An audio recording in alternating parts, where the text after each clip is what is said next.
Pastor Jim here, going to answer some questions from Sunday's sermon each week over the next 11 weeks. We're going to supplement Sunday's teaching with a few question and answer sessions each week. And so you can email or social media those questions in, use the hashtag PRDXGenesis, and hopefully we'll be able to answer a few of them. This week on the Trinity, somebody emailed in a question and said this: you mentioned that the Trinity is the basis for understanding God as being loving and good.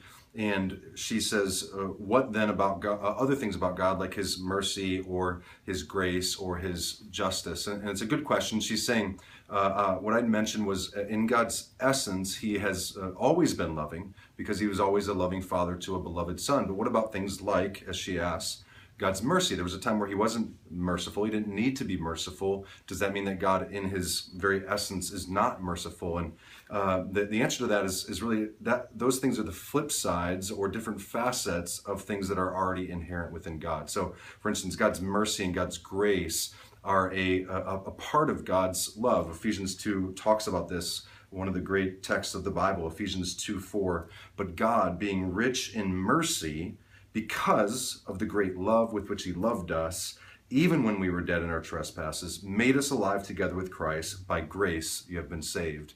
And so there we see grace and mercy as a different facet or even maybe perspective of God's love, an outflow of God's love. And really God's justice too is inherent within the Trinity, because God's justice is relational.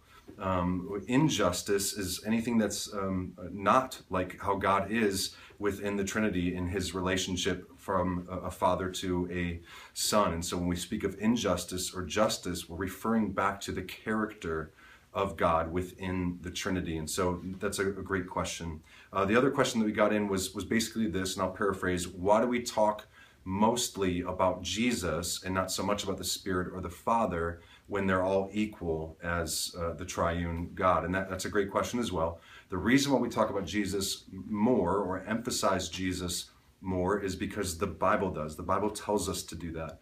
Jesus himself said that the Bible is about him. And it's Jesus who makes the triune God known to us. It's the doctrine of called our union with Christ.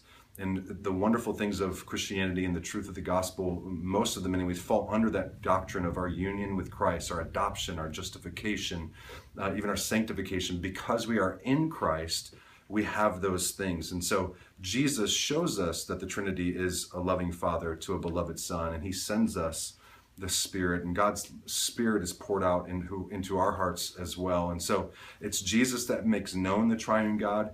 Jesus said, if you have seen me, you have seen the Father. Nobody comes to the Father except through me. And so we exalt Jesus, we talk about Jesus, and we love Jesus because he is precisely why we get God. So thank you.